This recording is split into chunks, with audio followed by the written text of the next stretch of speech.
Irtiqa, an archive of voices. If you're not passionate about something, you will not be able to make it big in that space. Wherein, if you have a great idea, there is a high potential that you will get grants to start something of your own. Most of the Indian IT companies are just carrying the global luggage. Hello, everyone, and welcome back to Irtiqa, a podcast where we explore inspiring journey, meaningful idea, and the people shaping our world through thoughts and action. And today we are delighted to be joined by Mr. Ekanto Ghosh, who is currently associated with Nobistra Capital. Mr. Ghosh has started working across different spaces that bring together innovation, learning, and problem solving. Throughout his career, he has worked closely with students, entrepreneurs, and change makers, helping them develop ideas, navigate uncertainties, and think creatively about the challenge of today's world. So, sir, when we were preparing for this conversation with you, one thing that keep coming back to us was that you like begin your career as an engineer and then work with corporate world, like a path where paths like so many students are inspired to join and work, and yet today you have decided to work on entrepreneurship and education. So like we were curious, what drew you towards this transition, and like how did your like interest and experience gradually led you from one field to another? Right. Thank you, Cheshta, so much for having me here. Each one of you, Ananya and Rahul, for having me here. So, Cheshta, of course, my career trajectory is not a straight line. It has been through multiple pivots here and there. So, I would say if I had to go back to my engineering days, of course, I had taken up computer science engineering because that was the hottest discipline that time. However, when I started working in that space, I figured out that, as Shashi Tharoor had said, that most of the Indian IT companies are just carrying the global luggage of the world in some ways. Maybe he has said it in a different way, but which is very true. We were not actually developing or designing new softwares or products for the world.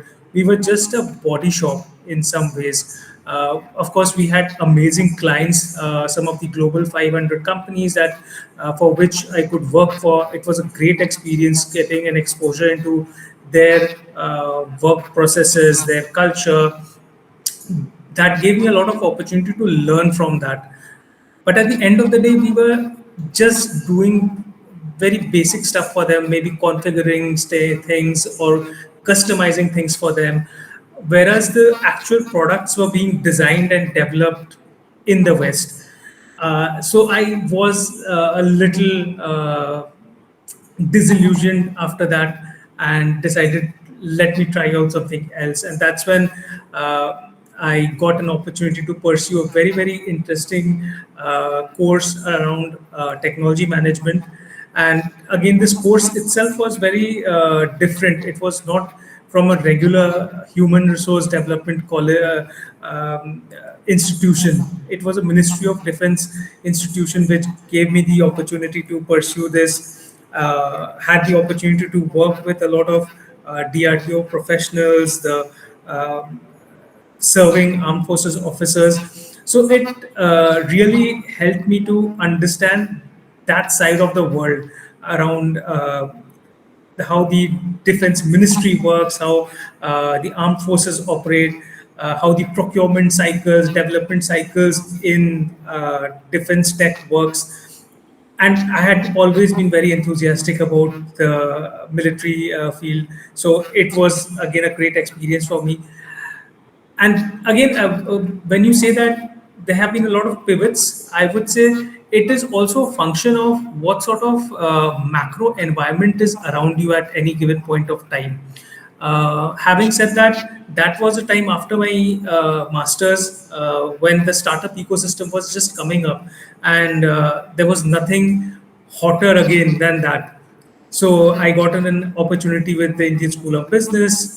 They were just setting up their incubation center, D Labs. There were a bunch of entrepreneurship programs being run. for various folks in Telangana and Andhra Pradesh, government-run programs.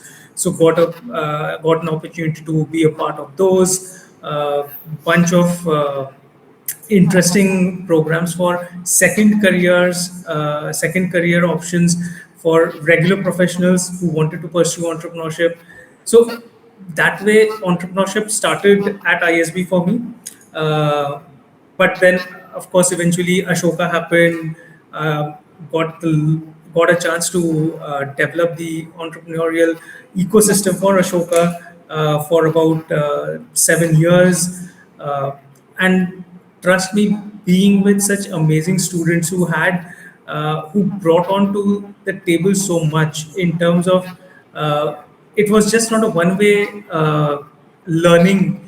It was a two-way learning, I would say, between me and the students there at Ashoka, and that's what kept me going there. See, at the end of the day, you can have a pivoted career, but it should be enriching for one, and I should feel satisfied at the end of the day with what I am doing. Likewise, the current role I have as the chief of staff at Novestra Capital, it's a completely different sector for me. Investment banking was, I have never studied finance. I knew about the investment banking sector thanks to Ashoka. A lot of students go into investment banking there. But I had never, in my wildest dream, had thought that I would pivot into a career into investment banking. But trust me, there's so much new learning for me. Life is very different compared to an academic setting. So overall, what I would like to say is that you can have a pivoted career, but again, you should you should be having fun with it.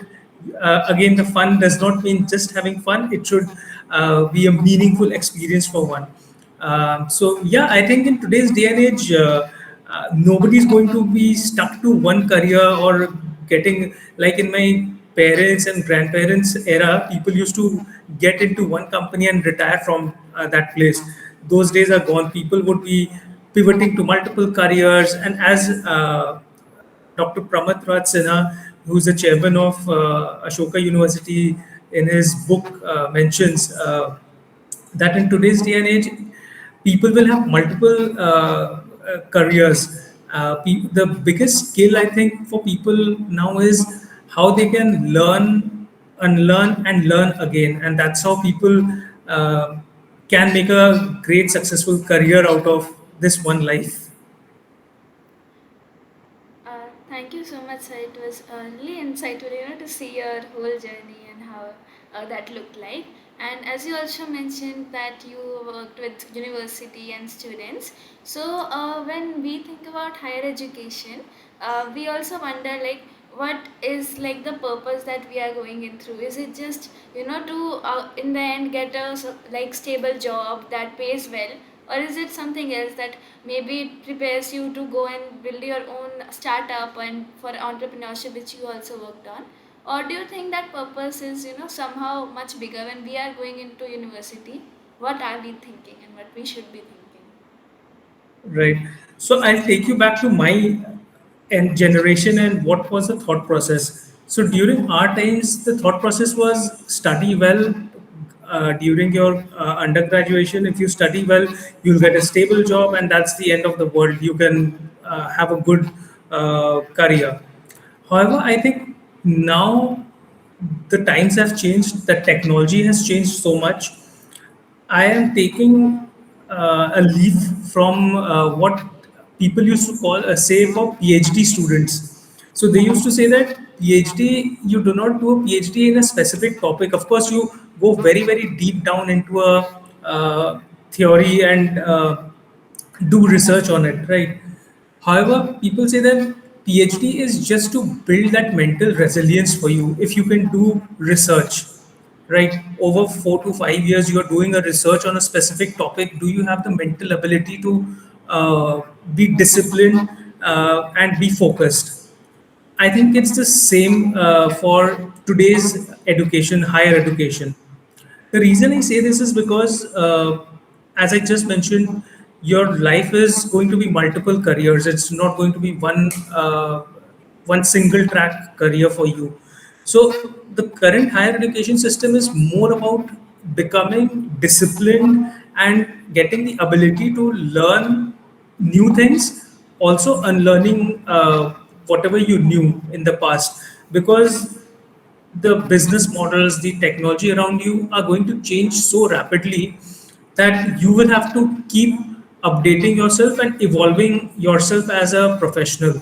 So, what you study today in the 3 to 4 years as an in an undergraduate college might not be relevant at all in terms of the content that you learn, but the way you learn it, the process of learning, that has to be very scientific, and that is going to give you the armor to learn new things and unlearn the things that you know throughout your career journey, and that's what is going to be the key for anyone's career journey going forward in your generation, I would say.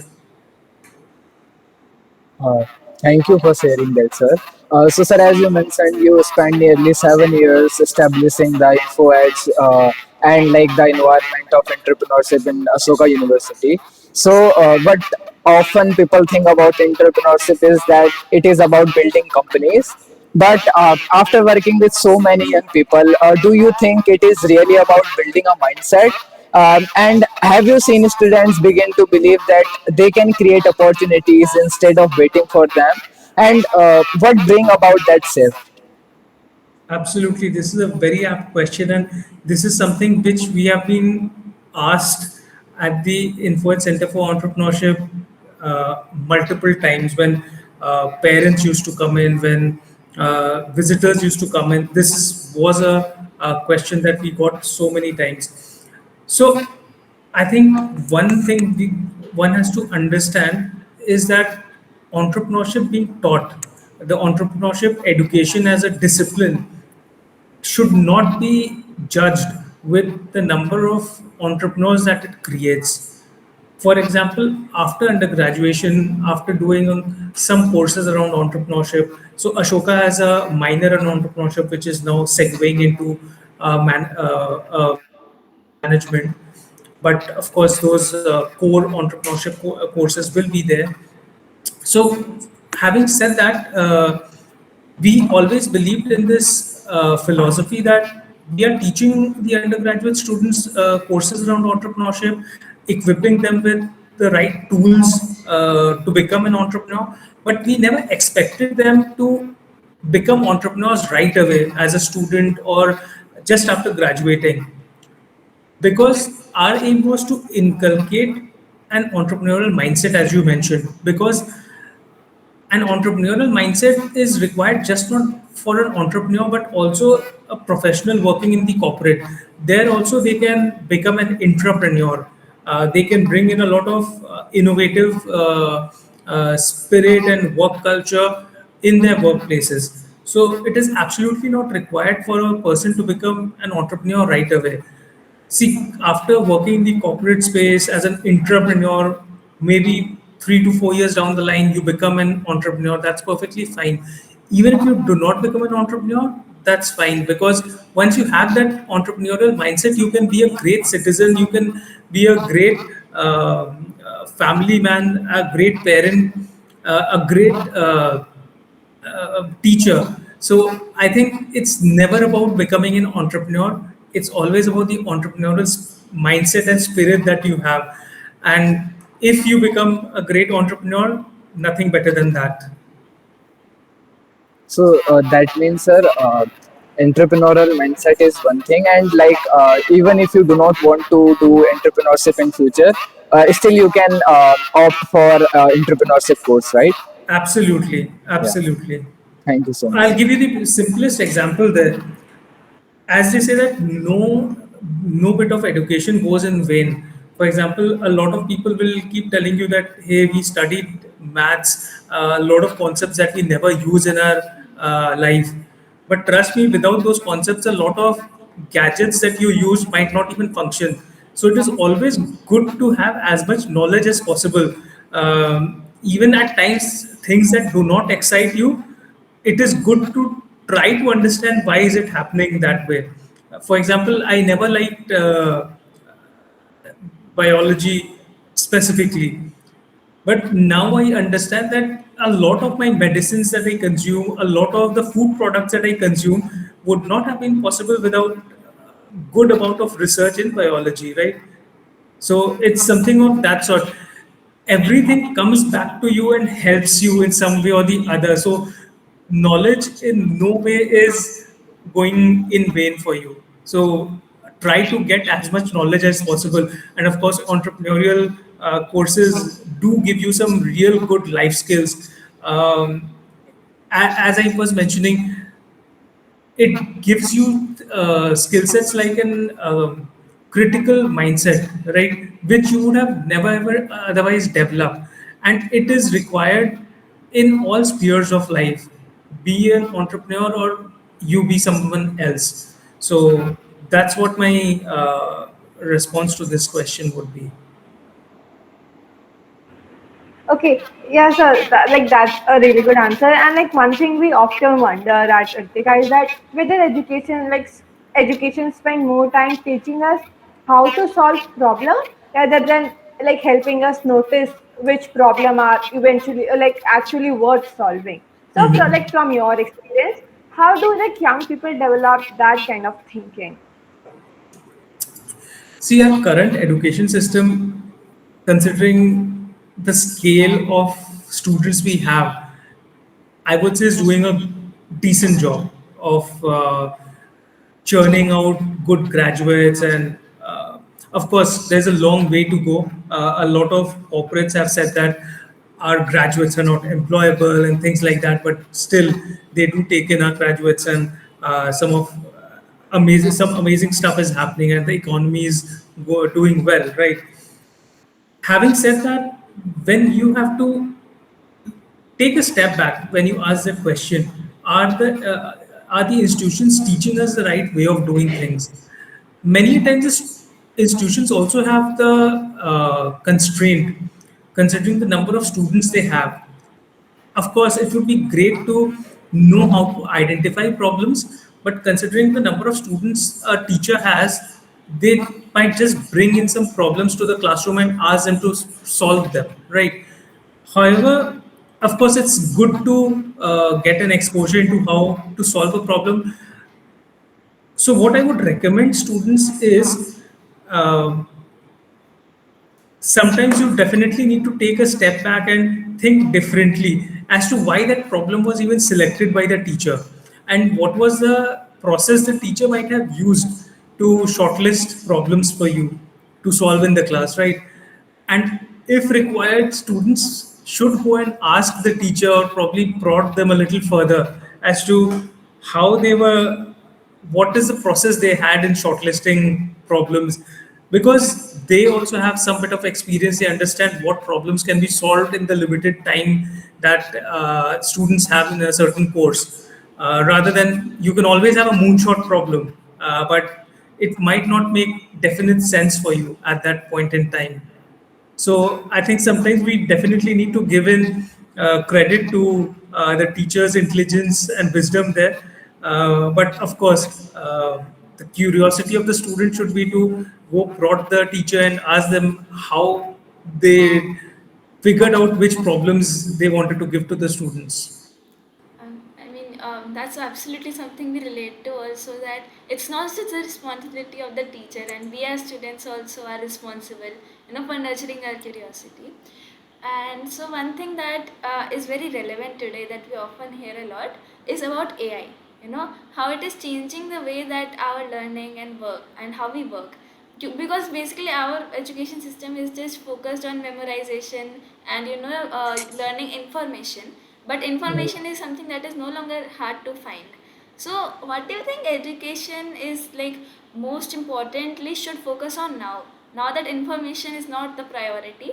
What are some things, for example entrepreneurial thinking, that will matter most for the next generation, our generation? Absolutely. So I think even before AI had made its roadway into our society, I think we were seeing signs of education getting democratized. Earlier, you see, education was always firewalled. Uh, you had to get into a certain institute, only then you can get certain knowledge, right? However, that has changed completely now with the Swayam portal, the NPTLs coming in. You get access to course content from the top faculty members across some of the best institutions in India. And likewise abroad also, with at least you can audit courses on Coursera, edX, and things like that. So knowledge per se, there's no firewall to it. If you have the hunger, if you have time, you can get the knowledge. Of course, certifications cost you, that's a different thing. See, don't mix certification or getting that degree with knowledge. Today, you see people as dropouts, but they have the right skill sets and knowledge. They are getting hired by the startups, right? So that's why I'm saying having a degree or certification for something and having knowledge are two different things altogether. Same case for AI, I would say. Of course, it's a mindset. Everybody cannot use AI to the best possible or optimum levels, right? You should have that knowledge to use AI in the right ways. Some people still use AI just as a search engine, even now, right? They're just asking it questions, but AI has much more capability than that, right? You can build dashboards, you can do heavy data analysis on it. Having said that, for your generation, what does that mean? Is, as I mentioned in the start of our conversation, it's all about how much can you learn new things, unlearn the old stuff. AI is nothing but a new technology, and there'll be AI plus plus evolutions in technology in the days and years to come. So you just have to gear up for these things. For example, AI is just one bit of technology. You will see IoT, Internet of Things, robotics, coming up in a big way. Industrialization, industry 5.0, 6.0 are definitely going to hit y'all much sooner than y'all can even think of. The cycles for these technology changes are reducing, and likewise you have to be uh, quick in adopting them. That's the key to standing out from the crowd, I would say. Even if you don't know at the moment how to best use AI or the new technologies, you just have to ensure that you grab onto the opportunities that come your way, and also be curious to learn them. For example, taking an example of Claude or any of the AI tools, they have so many educational courses around it as to how best to use them, and they are all free. How many people are actually getting onto those courses and doing it? Of course, it's all dependent on how much time one has. You have the Harvard X and all the Western universities also have put out so much good educational content around the best use of AI. Are the students going through it? I don't think so. Sometimes, of course, it is due to lack of knowledge that they never knew that these things exist, and sometimes it is just lack of time or interest. So that is completely on you. You have to manage time for yourself, get curious to learn new things. There is no replacement for that, and of course build a good discipline around your lifestyle, so that you keep a chunk of time to learn new things which are not a part of your academic curriculum. That's the only way ahead to be ahead in terms of the career journey and stand out of your peers. Thank you so much, sir, for portraying it so perfectly. Sir, we hear a lot of news around that India is often described as one of the world's fastest growing startup ecosystems. Yet, for many young people, as you were mentioning, that the safest and most respected path still is seen as to secure a job rather than building something of their own. So, why do you think this gap still exists? And is it mainly because of question of opportunity, education, or mindset? And more importantly, how can we help young people move from competing for opportunities to believing that they can create of their own? And likewise, they can also include many of crowd with them. Right. So, Rahul, I think I should clarify this point that what you do with your life is completely your call, and nobody has the right to judge someone as to how they are taking up a job, or they are pursuing entrepreneurship, or they are taking a break in their career.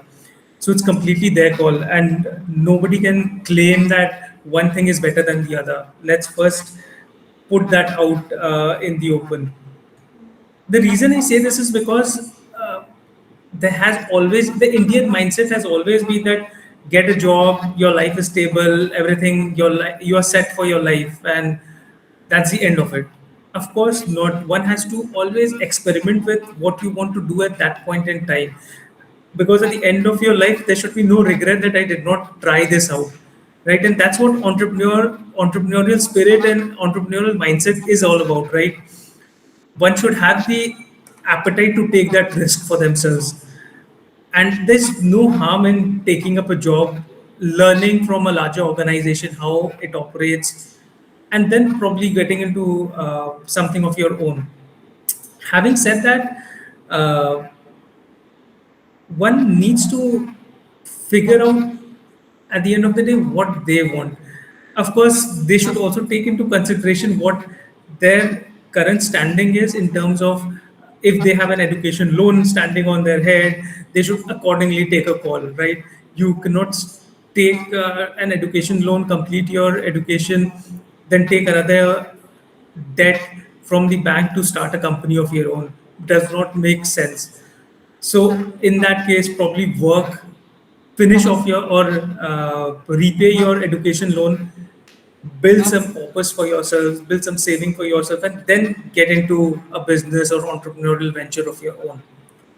So one has to be very thoughtful in how they plan their careers, because we can talk about a lot of big theories and big philosophies, but at the end of the day, there's also reality which is there. We have to accept that what is your current financial, not just your financial standing, it's also about your family's financial standing. So you have to take a call accordingly, and you have to be empathetic about the people around you. You should ensure that they are also not going hardships just because you decided to do something differently, and it might look a little stupid on you. But again, entrepreneurs do make stupid mistakes. Let's not forget that too.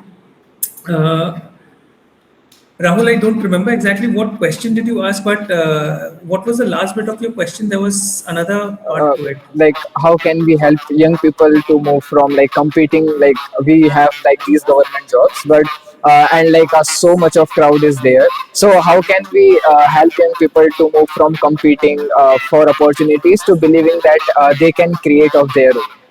Right, absolutely. So again, India is a big country with a large population of youth on that front, a working population. So, and number of government jobs or the jobs in the private sector too will be limited. You cannot blame the private sector or the government that enough jobs are not there. It is in today's day and age when global mobility is there, you can look out for opportunities outside, or rather, even as you mentioned, create opportunities. And for that, it does not always mean that you have to create opportunities on your own. You can always collaborate with people. Five people who do not have a job, can't they come together, think of a solution, considering we have such a vibrant startup ecosystem wherein if you have a great idea, there is a high potential that you will get grants to start something of your own. Maybe 15 years ago, 20 years ago, it would have been a difficult proposition to do a startup. But considering the support system that we have today, I don't think it is in any way difficult. In fact, India has one of the greatest support system for startups. So I don't think people should blame the macro ecosystem. Uh, if somebody wants to do something differently, they can do it very well. And I don't think there's any limit to opportunities, that there are so many gaps that one can identify. As you mentioned about identifying problem statements, it's almost on the same line that can't you identify gaps wherein you can deliver a new product or a service to people around you? I'll give you the simplest example around uh, identifying gaps.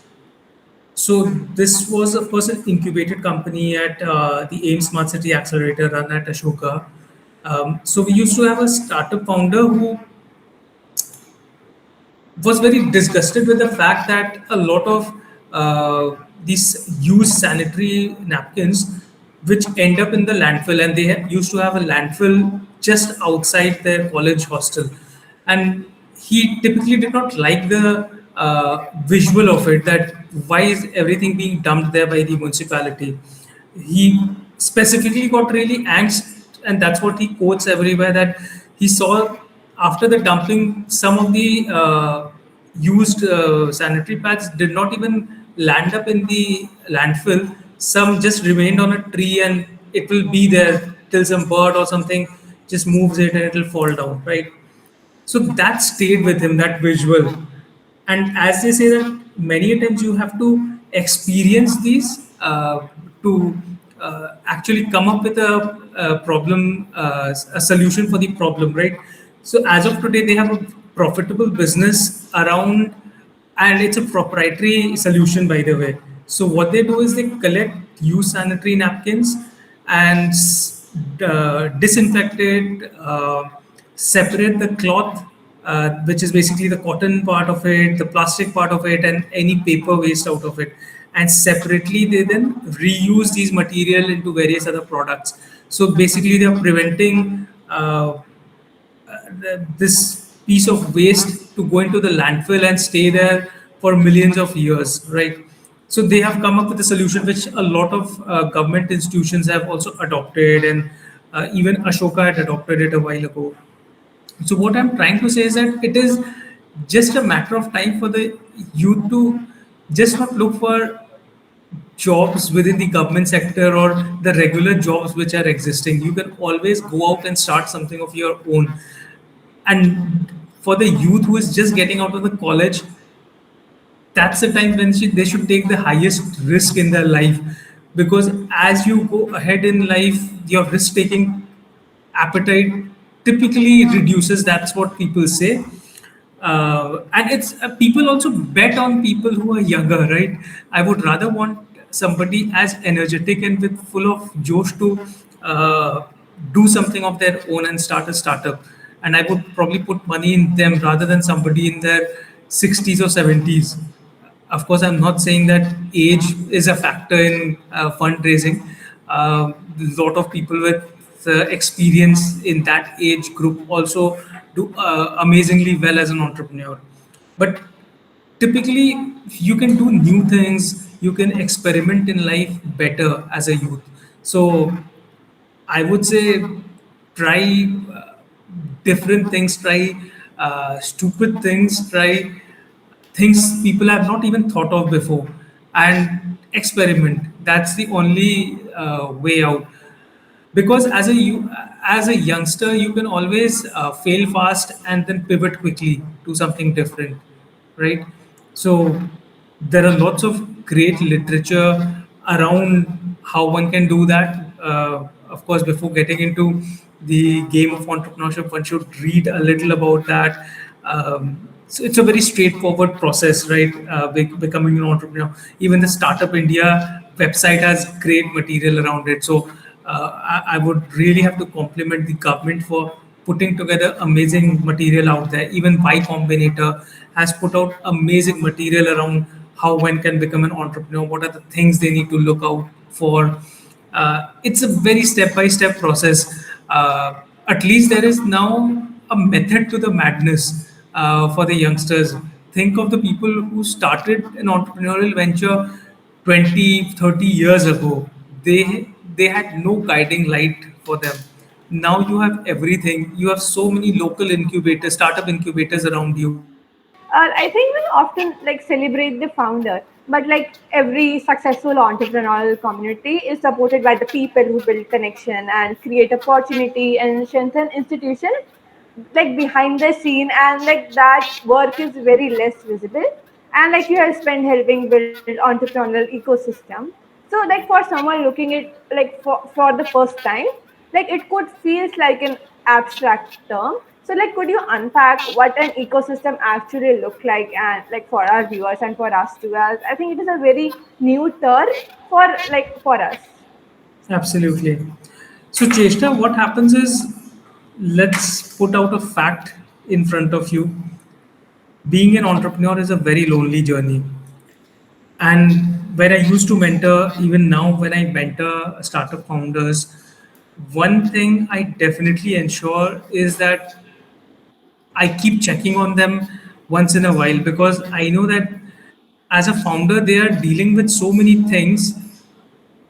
Having somebody to talk to at times is very important, and maintaining the sanity levels is very important. So that's one thing. That's why I said building the mental resilience is very, very important to become a startup founder. And there'll be so many setbacks. For example, you have to ship something within a tentative date, and you figure out that the logistics partner has just vanished.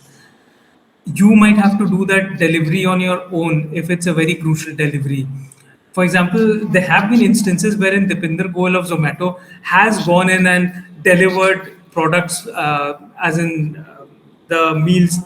I'm not saying that they did not have riders at that time. It was just to understand what are the pain points for the riders, or understanding how the user experience is. That's a different thing altogether.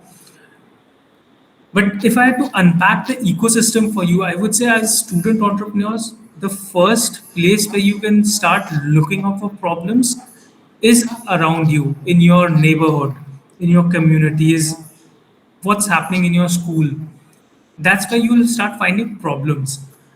And after you've seen the problems, next is to start finding people who can work with you, your team. As I said, it can become very lonely otherwise. It's always good to have a co founder with a complementary skill, or even more than one co founder for that matter.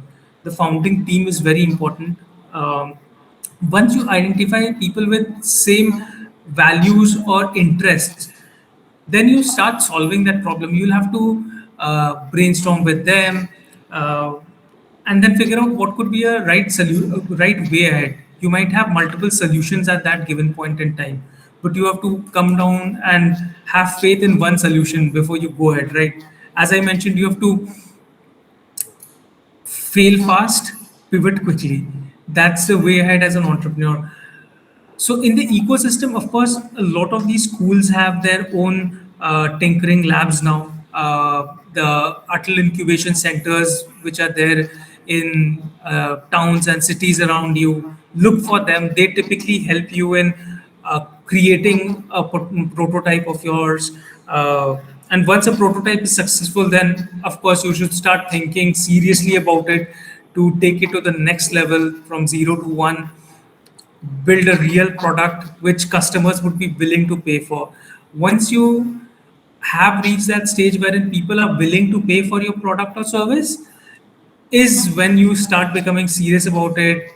You have to scale up your team, your production facility, raise funds from friends and family in the beginning so that you can retain your equity, you don't dilute too much. Look out for the right grants that the governments give.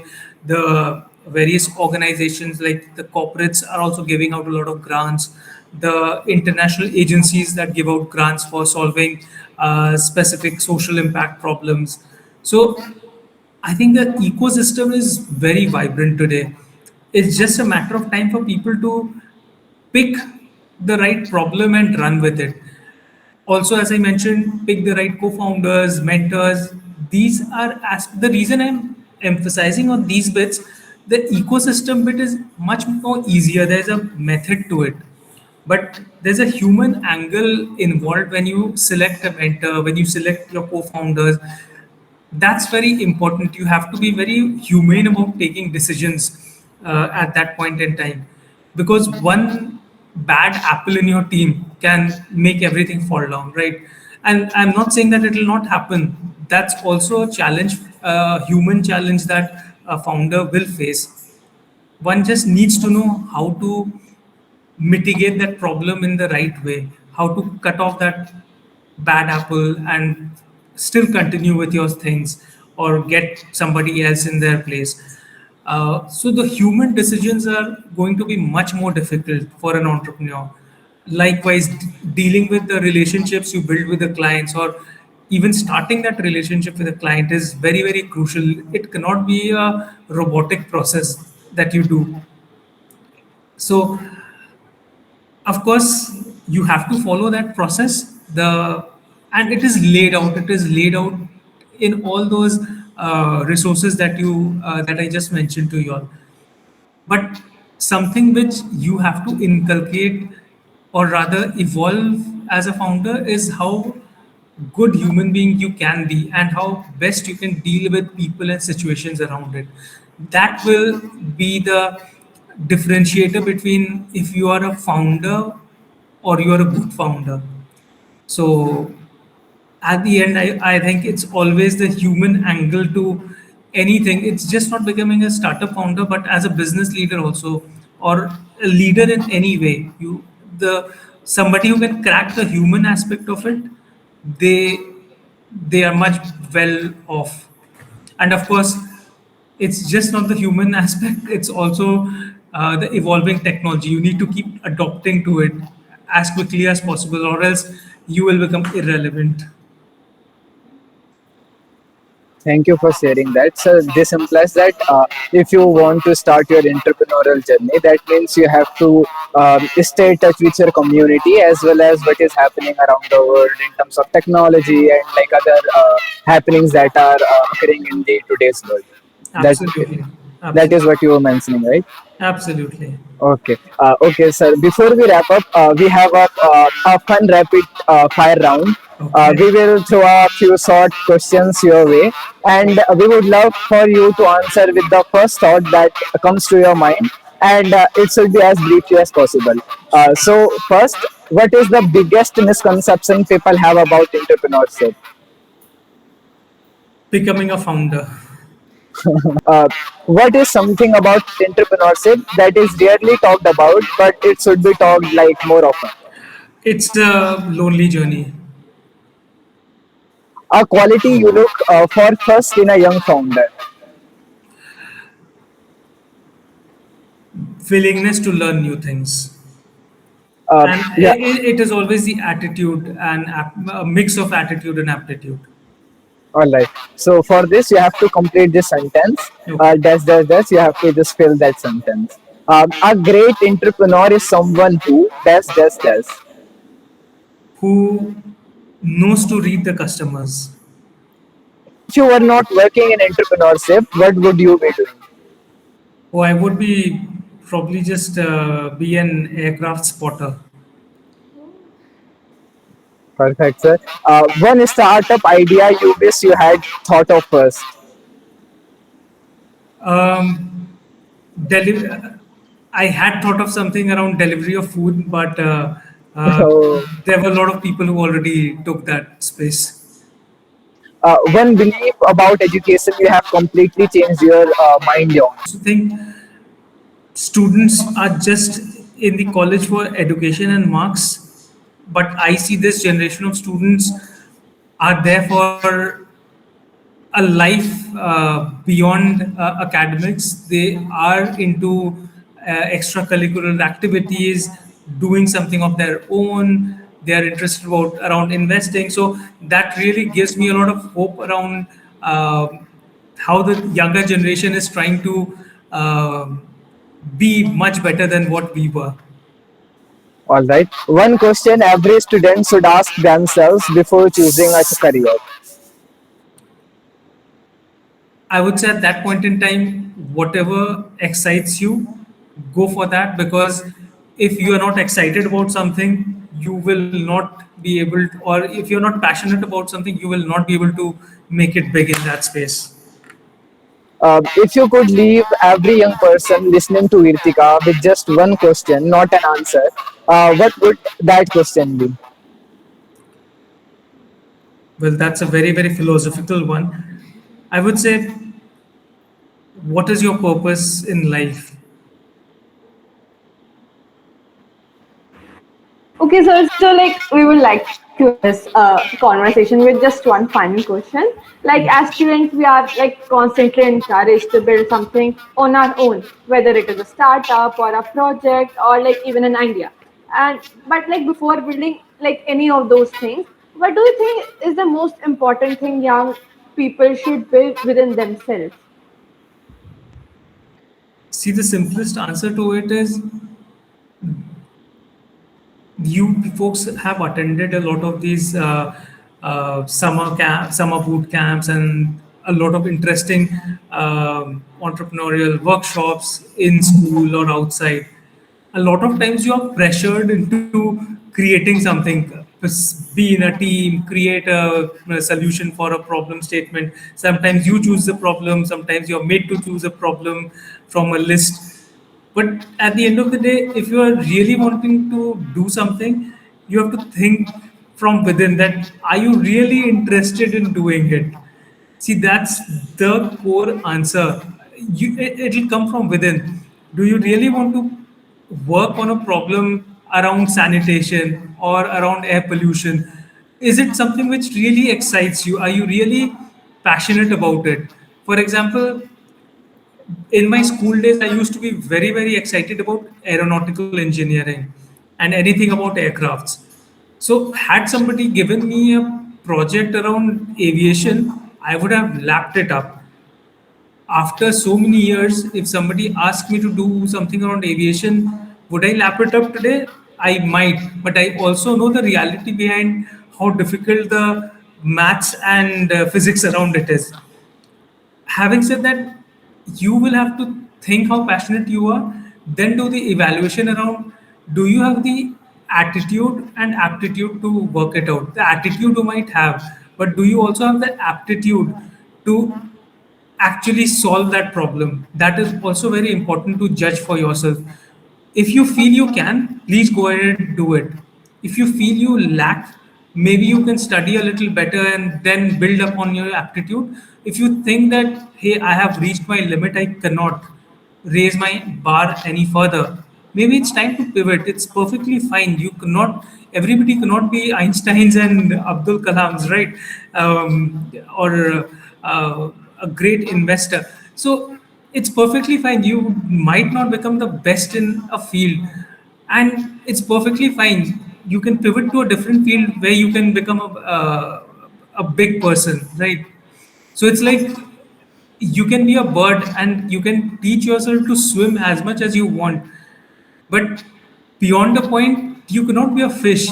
You will always, you are meant to fly, right? So that's something which you'll have to identify for yourself, what you are and how, what are your skill sets. Can you work on your strengths rather than keep working on your weaknesses? Of course, I'm not saying that working on your weaknesses is a bad thing, but it should always, it should be a right balance of it, because maybe in 2 months you work on your strengths and you achieve 2x growth, whereas you work on your weaknesses for 2 years and maybe you would have achieved only 0.2% of the growth.